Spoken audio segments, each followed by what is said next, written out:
నమస్తే, నేను doctor Mukherjee, interventional కార్డియాలజిస్ట్ని.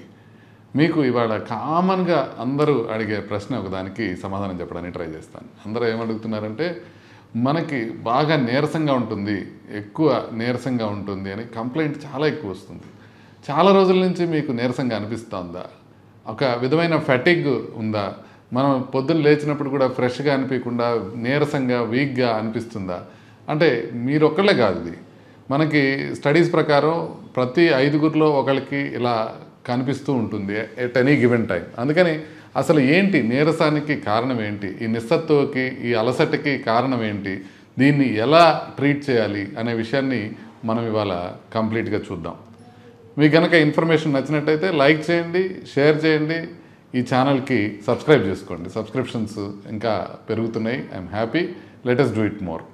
అసలు వీక్నెస్ అంటే, లేకపోతే టైర్డ్నెస్ అంటే, లేకపోతే అలసత్వం, నీరసం అంటే ఏంటి? అంటే మీకు పర్సిస్టెంట్గా అదే ఫీలింగ్ ఉందనుకోండి, వీక్గా అనిపిస్తుంది అనుకోండి, ఫిజికల్ అయినా కావచ్చు, మెంటల్ అయినా కావచ్చు, ఇట్లా ఉండటాన్ని దీన్ని టైర్డ్నెస్ అని పిలుస్తాం అనుకోండి. ఇది ఫిజికల్ అయినా ఉండొచ్చు, అంటే మజిల్ వీక్నెస్ కానీ, స్టామినా లేకపోవడం కానీ, లేకపోతే మెంటల్ వీక్నెస్ అయినా ఉండొచ్చు, అంటే ఫోకస్ లేకపోవడం, తర్వాత నిద్రలాగా అనిపించడం, లేకపోతే ఇమోషనల్గా బర్న్అవుట్ అనిపించడం, ఒక నిస్సత్తువుగా, ఒక అలసత్వంతో, ఒక నీరసంగా కంటిన్యూస్గా అనిపించడాన్ని మనం టైర్డ్నెస్ అని పిలుస్తున్నాం.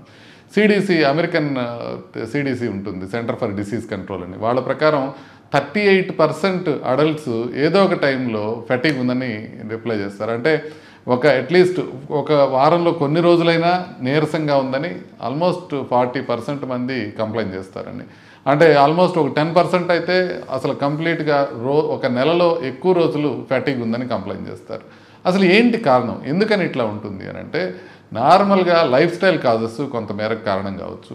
దీంట్లో పూర్ స్లీప్ హైజీన్ అనమాట. అంటే నిద్ర సరిగ్గా పోకపోయిన వాళ్ళకి నీరసంగా ఉంటుంది. అంటే బ్లూ లైట్ ఎక్కువగా తగిలే వాళ్ళకి, లేట్ నైట్ కాఫీలు తీసుకొని నిద్ర సరిగ్గా పోకుండా ఉండడానికి, ఐపీఎల్ మ్యాచ్లో సూపర్ ఓవర్ వస్తే లాస్ట్ మినిట్ దాకా చూస్తా కూర్చునే వాళ్ళకి, వీళ్ళందరికీ కొంచెం నీరసంగా అనిపిస్తుంది పొద్దున పూట. రెండోది సెడెంటరీ లైఫ్ స్టైల్. యాక్టివిటీ లేకపోతే వీక్నెస్ అనిపిస్తుంది, యాక్టివిటీ ఉంటే వీక్నెస్ ఉండదు, కాస్త ఎనర్జెటిక్గా ఉంటుంది. మీరే గమనిస్తారు, ఒక గంట కనుక పొద్దున్నే నడిచి రండి, ఆ రోజంతా ఎంతో హుషారుగాను, ఉత్సాహంగాను ఉంటుంది. ఒకవేళ మనం ఎక్సర్సైజ్ చేయకుండా ఉన్నామంటే, మనకి సెడెంటరీ లైఫ్ స్టైల్కి అలవాటు పడ్డామంటే నీరసం అనిపిస్తుంటుంది.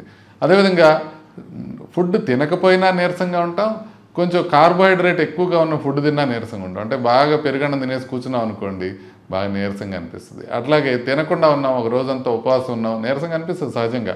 కాకపోతే ఫుడ్తో పాటే ఫ్లూయిడ్ కూడా, అంటే డీహైడ్రేట్ అయ్యామంటే కూడా నీరసం అనిపిస్తుంది.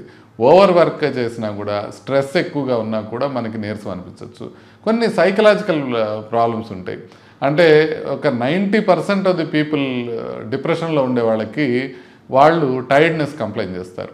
ఇంకోటి యాంగ్జైటీ ఉన్నా కూడా, బర్న్అవుట్ ఉన్నా కూడా వాళ్ళు టైర్డ్నెస్ అని కంప్లైంట్ చేస్తారు. మెయిన్ డిప్రెషన్లో ఉన్న వాళ్ళు ఎప్పుడు నీరసంగా ఉంటుంది, నిస్సత్వంగా ఉంటుంది, అలసత్వం ఉంది అని చెప్తారు. ఇకపోతే మెడికల్ కాజెస్ ఏముంటాయి అంటే, ఇవన్నీ ఫిజియలాజికల్ కాజెస్. అంటే నిద్రపోవడం, ఆకలి సరిగ్గా తీర్చుకోకపోవడం, లేకపోతే ఎక్కువ తినేయడము, లేకపోతే ఫ్లూయిడ్ సరిగ్గా తీసుకోకపోవడం, ఇవన్నీ ఫిజియలాజికల్ కాజెస్. ఇక మెడికల్ కాజెస్ ఉంటాయి కొన్ని, అవి ఇంపార్టెంట్. అవే ఉండొచ్చు. అనీమియా ఉందనుకోండి, మనకి ఫెటిగ్ ఉంటుందన్నమాట. అనీమియా అనేది మనకి, అనీమియా స్టాటిస్టిక్స్ ప్రకారం లేడీస్లో అయితే ఆల్మోస్ట్ ప్రతి 4గురిలో ఒకళ్ళకి అనీమియా ఉంటుంది.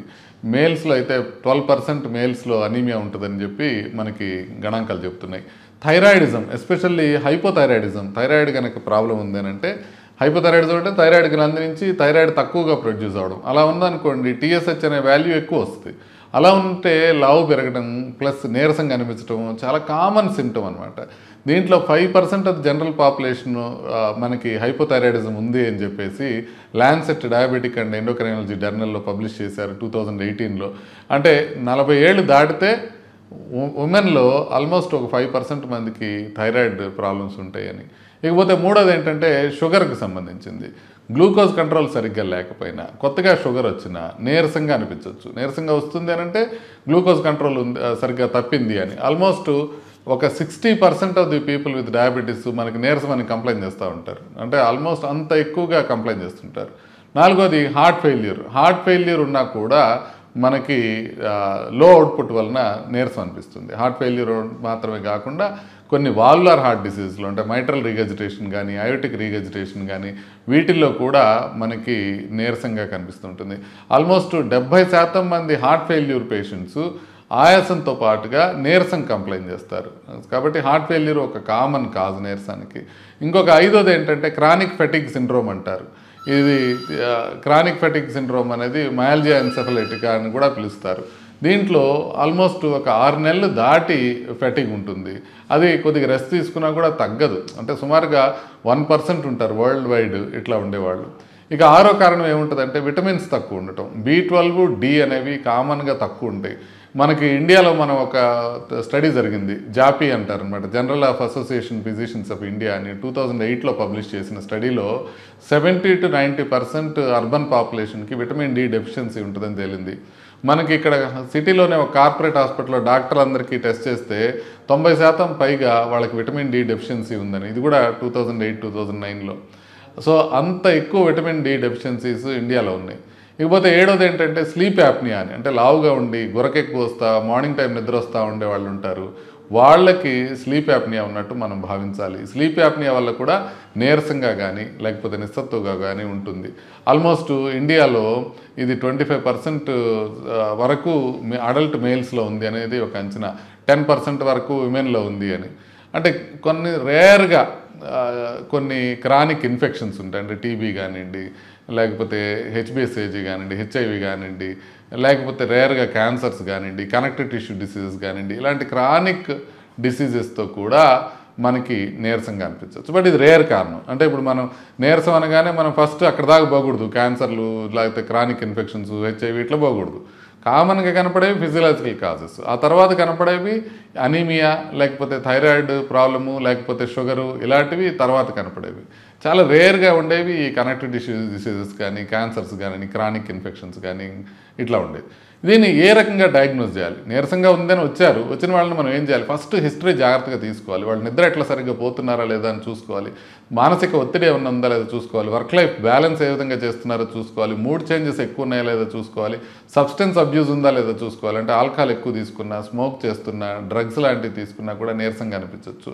ఫిజికల్ ఎగ్జామినేషన్లో మనం ఏం చూస్తామంటే అనీమియా ఉందా లేదా, లేదా థైరాయిడ్ ప్రాబ్లమ్స్ ఉన్నాయా లేదా, వెయిట్ ఎక్కువ ఉండటం కానీ తక్కువ ఉండటం కానీ ఉందా, లింఫ్ నోడ్స్ ఏమైనా ఉన్నాయా అనేది చూసుకుంటాం అనమాట. ఇక ఇన్వెస్టిగేషన్స్ ఏంటంటే కొన్ని ఇన్వెస్టిగేషన్స్ ఉంటాయి, బేసిక్ ఇన్వెస్టిగేషన్స్ అందరికీ చేయించాలి ఇట్లా వచ్చిన వాళ్ళందరికీ. దాంట్లో ఏంటంటే సిబిపి ఒకటి, కంప్లీట్ బ్లడ్ పిక్చర్ ఒకటి చూసుకోవాలి, థైరాయిడ్ ఉందా లేదా చూసుకోవాలి, షుగర్ ఉందా లేదా చూసుకోవాలి, లివర్ కిడ్నీ ఫంక్షన్ టెస్ట్ చూసుకోవాలి, విటమిన్ డి, విటమిన్ B12, కొన్నిసార్లు మెగ్నీషియం కూడా చెక్ చేసుకోవాల్సిన అవసరం ఉంటుంది, సిఆర్పి చూసుకోవాల్సిన అవసరం ఉంటుంది, క్రానిక్ ఇన్ఫ్లమేషన్ ఏమైనా ఉందా లేదా అని.